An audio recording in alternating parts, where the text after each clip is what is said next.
wow, what do you know? It's time for the Pocket Knife Show. Hey, it's Mike on the mic again for another episode of the Pocket Knife Podcast. What dinner table rules did your family have growing up?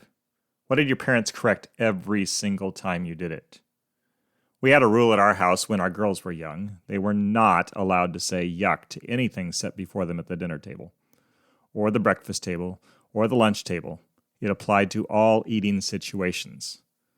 What happened if they slipped up in this prohibition? They got another spoonful of whatever it was that they had disparaged. Obviously, our intent was to teach them at home to think of the feelings of the cooks in their lives.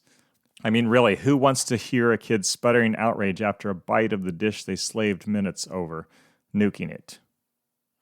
There was a loophole in the rule. They could politely inform us at home that the food before them was not their favorite. Yuck was the only banned word, the only word which resulted in extra helpings. Conversation about likes and dislikes was allowed. We're not monsters. Being as clever as they were, and still are, our three offspring almost immediately shouted, "Ice cream!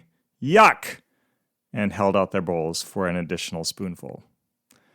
It's amazing these girls turned out as well as they did with such devious minds, the little connivers. We've all dealt with kids complaining about food, haven't we? It's something every kid has to learn how to restrain. Their first impulse, because they're born self-centered, is to blurt out the truth as they see it. Watermelon's awful. I hate goulash. Why do we always have to have green beans? Makes you edgy just thinking about it, doesn't it? Even edgier if you imagine such words coming from your child's mouth when you're the guest in someone else's house. Yuck. But what about you? Are you a complainer?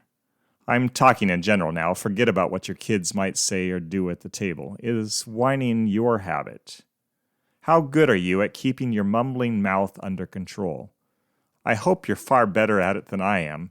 I'd hate to think I was the best non-complainer in the world. Because I'm not.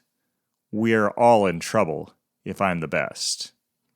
Even if you're not a master complainer, you likely have a friend who's got the art of whining down pat. They can complain about anything.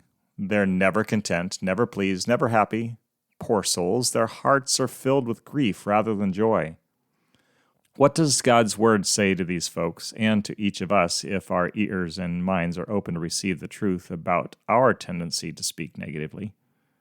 Glad you asked. The answer is found in part in Philippians 2:14. This verse was my friend Tom's life verse. He quoted it often in Bible studies and at church dinners when I was living in Indiana. What were the words Tom regurgitated so often? Do everything without grumbling or arguing. The worst word in that sentence is everything. It's so all-inclusive, leaves nothing out. Do your work without grumbling or arguing. Talk with your teacher without grumbling or arguing. Drive behind a slow vehicle on the highway without grumbling or arguing. Comment on Facebook without grumbling or arguing. Eat your vegetables without grumbling or arguing. Pay your bills without grumbling or arguing. Listen to the president's speech without grumbling or arguing. I know, I've gone from preaching to meddling now, but isn't this what Paul meant when he added everything into that sentence? Of course it is. And Paul gives the reason for his directive immediately after he gives it. Let me read Tom's verse in context now. Starting at verse 14, reading 15 along with it. Do everything without grumbling or arguing, so that you may become blameless and pure children of God without fault in a warped and crooked generation. Then you will shine among them like stars in the sky.